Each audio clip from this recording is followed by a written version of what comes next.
음양오행가 주요 그리고 명당 제34회 3일 신고 탕왕의 제고. 상나라 탕왕의 제고인 3일 신고를 통해 상나라 사람들의 세계관과 신관을 살펴봅시다. 아주 중요합니다. 음양오행의 기본인 천도란, 동학의 경전 논학문을 인용합니다. 무릇 천도란 형상이 없는 것 같으나 자치가 있고 지리란 넓은 것 같으나 방위가 있는 것이니라. 그러므로 하늘에는 구성이 있어 땅의 구주와 응하였고 땅에는 팔방이 있어 팔키와 응하였으니 차고 비고 서로 갈아드는 수는 있으나 동했다 정했다 하며 변하고 바뀌는 이치는 없나니라. 음양이 고루 백천만물이 그 속에서 화해 나지만은 사람이 가장 신령한 것이니라. 이제 상나라 탕왕의 제고를 인용해 보겠습니다. 사기 본기에서 탕이 처음에 박의 도읍을 정한 것은 선왕의 전철을 쫓은 것으로 천도를 보고하기 위해 제고를 지었다. 서경상서의 제고장은 조작해 놓고 그 내용은 반도의 환단곡에 이식해 놓았습니다. 3일 신고의 제목을 보면 신이 인간들에게 포고하는 것으로 나와 있지만 본문을 보면 제왈이라고 하여 황제께서 천하인민에게 포고하시는 내용입니다. 3일 신인 하나님에 대해서 황제께서 포고하신 것입니다. 이 3일 신고가 탕왕의 제고가 틀림없는 것 같습니다. 이제 그 본문을 인용합니다. 제께서 말씀하시길 너희 오가의 사람들아, 푸르고 푸른 것이 하늘이 아니며 검고 검은 것이 하늘이 아니다. 하늘은 형태도 질량도 없으며 시작과 끝이 없으며 위아래 사방도 없으며 텅 비어 아무것도 없지만 어디에든 존재하지 않는 것이 없고 그 무엇이든 포용하지 않는 것이 없느니라. 상기 탕왕의 제고는 다산 정약용의 천주학 상주학과도 일치되는 내용으로 다산 정약용은 유형의 하늘과 무형의 하늘을 분리해서 무형의 하늘이 천주라는 것을 정립했습니다. 천신은 그 위로는 아무도 없는 자리에 계신다. 큰 덕과 큰 지혜와 큰 힘으로 하늘을 내시고 수없는 세계를 주관하시고 많고 많은 물건을 창조하셨다. 그 일은 너무도 세밀하여 먼지 하나도 빠져나가지 못하고 밝고도 밝으며 신령스럽고도 신령스러워서 감히 이름과 그 수량을 셀 수도 없다. 성, 기, 원, 도로는 절대로 천신을 친히 만날 수 없나니 너희 자신의 성품에서 그 천신의 씨앗을 찾아야 한다. 천신은 너희 머리꼴에 이미 내려와 계신다. 즉 천신은 내 안에 있지 내 밖에 있지는 않는다. 너희는 선악 청탁 후박이 서로 뒤섞여 경계를 따라 멋대로 달리다가 생로병사의 고해에 떨어진다. 밝은이는 느낌을 그치고 호흡을 조절하고 접촉을 금하여 오로지 한 뜻으로 망령됨을 돌이켜 진실로의 변화를 행해가면 천신의 큰 기틀이 펼쳐 나오나니 동학의 대각숙도를 성통공환이라고 한다. 성통공환, 에고의 껍질 안에 갇힌 우리 머리꼴 안에 내려와 계신 천신의 성품의 씨앗이 그 껍질을 열고 흘러나오는 것. 그래야 우주적 지혜와 능력과 에너지가 작동하기 시작한다. 이제 서경우서의 대우모에 나오는 위작조작으로 유명한 한 구절을 인용합니다. 사람의 마음은 위태롭기만 하고 도를 지키려는 마음은 극히 희미한 것이니 오직 정성을 다하고 오직 마음을 통일하여 진실로 그 중간을 지켜야만 하오. 이분법적 선악 이론에 근거한 참으로 잡박한 논지로서 도저히 마음을 통일하고 집중하기가 매우 힘들게 하는 참으로 전 인류사적으로 가증스럽기 짝이 없는 위작 조작입니다. 이제 이 구절에 조작되지 않은 원본을 한번 찾아봅시다. 하늘법도는 유일하고 그 무는 둘이 아니다. 너희가 순전한 정성을 하나로 쭉 이어가면 너희 마음이 불처님의 마음이 된다.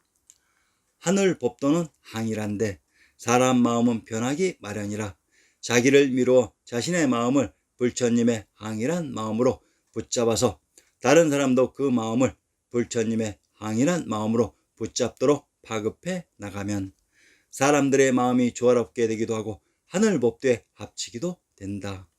천하 만방의 온 제국에 이 방법을 쓰면 된다. 너희는 부모로부터 태어나고 너희 부모는 하늘로부터 내려왔으니 오로지 너희 부모님을 공경하라. 이것이 바로 지극히 불처님을 공경하는 것이니 이것을 제후국들로 파급시켜 나가면 된다. 이것이 충효이니 너희가 이 도를 지극히 체현하면 하늘이 무너져도 벗어날 구멍이 있다.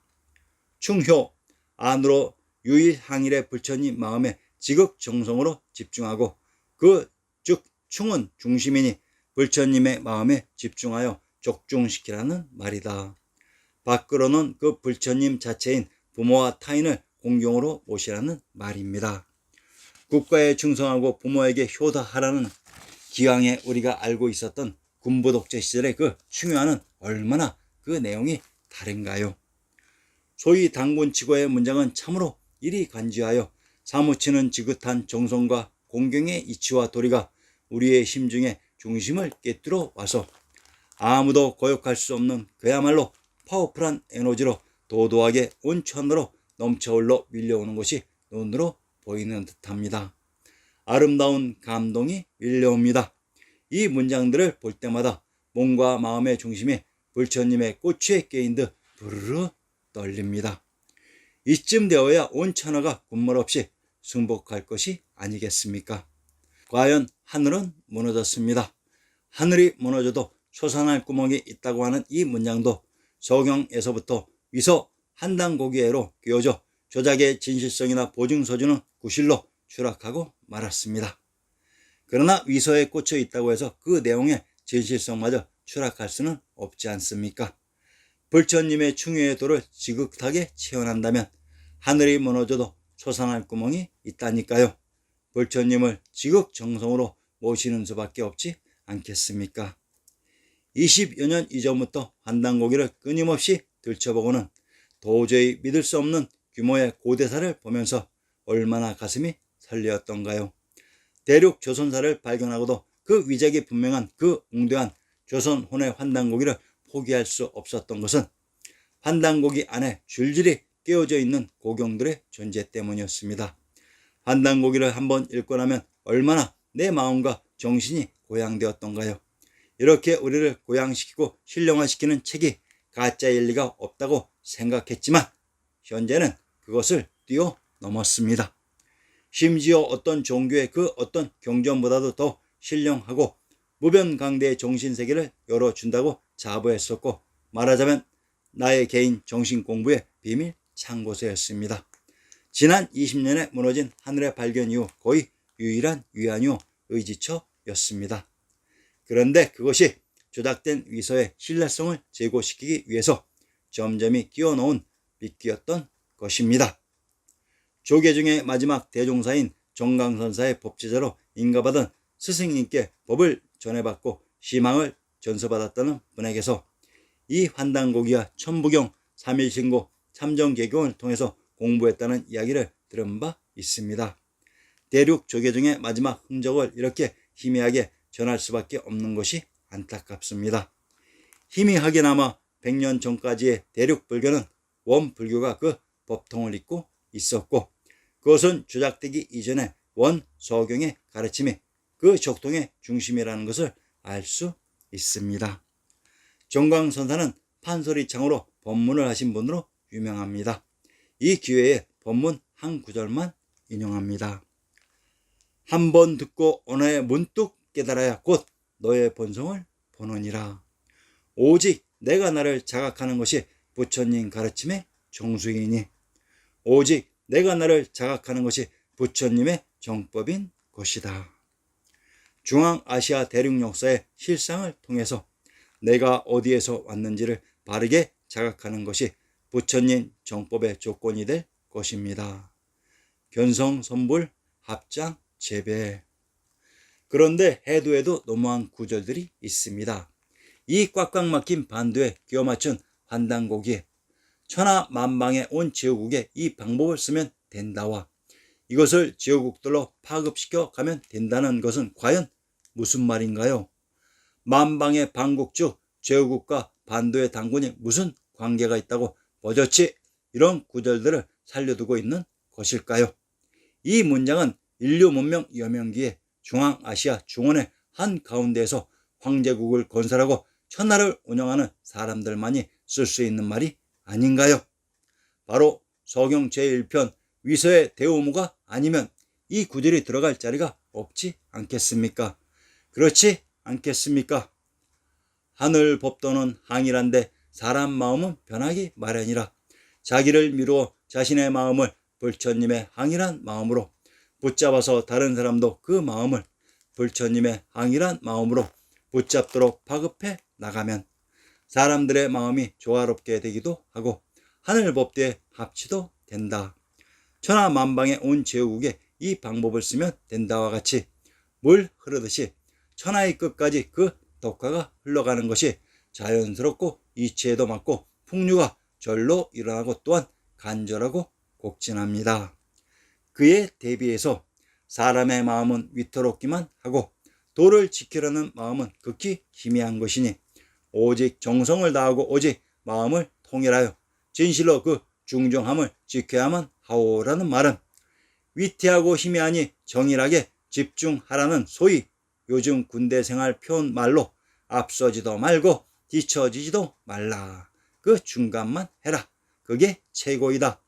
앞서면 다칠 수도 있고 뒤처지면 죽을 수도 있다. 그냥 눈치나 보면서 중간에서야 살아남는다. 혹은 편하다. 살아남는 것이 제일 중요한 것 아니냐의 압축판 아닌가요? 물론 기독교의 압축판이기도 합니다. 어떻습니까? 요순 시절의 성인이 이런 말을 했다면 내라도 에이 오래 헤쳐먹겠구나 하지 않겠습니까? 이러세야 무슨 고대의 덕치 덕화가 이루어지겠습니까? 동학의 경전 논학문의 천도 개념과 상나라 탕왕의 제고가 동일한 내용으로 천도는 인류의 시원인 박달문화 스키타이 문화입니다. 동학이란 근대사의 오똑한 천재가 만들어낸 종교가 아니라 1만 년 유구한 역사를 이어온 인류의 시원 문화였으나 근대사에 일어난 대파천학의 파국에 의한 결과의 역사 조작으로 인하여 본래의 천주학인 불도와 부도학의 종교 전체가 조작되었던 것입니다. 상고사의 하나라 상나라가 근대의 동학 천주학의 천신의 개념과 동일한 얘기를 하고 있습니다. 상고사 하상은이 바로 단군의 나라였습니다.